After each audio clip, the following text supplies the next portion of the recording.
Hi everyone, Ken Ravago, back with you with the Ravago Group Management in Las Vegas. Today I want to talk to you about something we are seeing more and more in the housing market.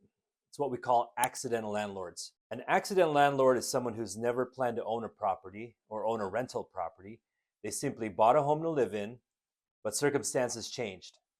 Those circumstances could be they may have been relocated for work, they may have bought another home but decided not to sell the first one, or maybe the market shifted and selling right now doesn't make financial sense, or they had a home on the market and they just couldn't get a good offer. Again, back to financial sense. So instead of selling, they turned the home into a rental. In the Las Vegas Valley, this is happening a ton right now. Lower interest rates from previous years are one of the biggest reasons. A lot of homeowners locked in mortgages around 3% or lower. So if they sell that property today and buy another property, they're going to be looking at interest rates twice as high. So financially, it makes more sense to keep the home and rent it out.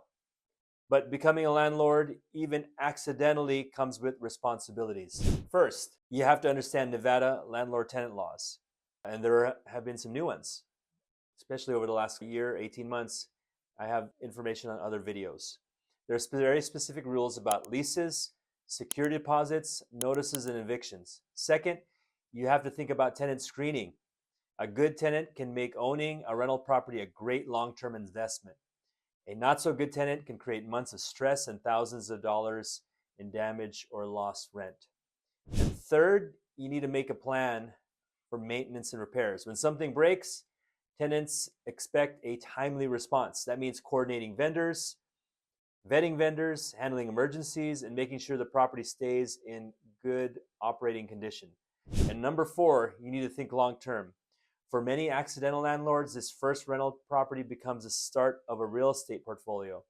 Over time, that property may appreciate in value, the tenant helps pay down the mortgage, and the owner builds long-term wealth through real estate. Back when this term wasn't even a term, we've seen and helped many landlords build wealth through more properties. But the key is managing it properly from the beginning. If you're thinking about renting your home out versus selling it, it's important to understand both the opportunity and the responsibility that comes with being a landlord. If you have questions about renting in Vegas, or you want to know what your home might rent for in today's market, feel free to reach out. We'll do a pros and cons analysis. Ken Ravago, the Ravago Group. Have an amazing day, and again, use this as a resource anytime.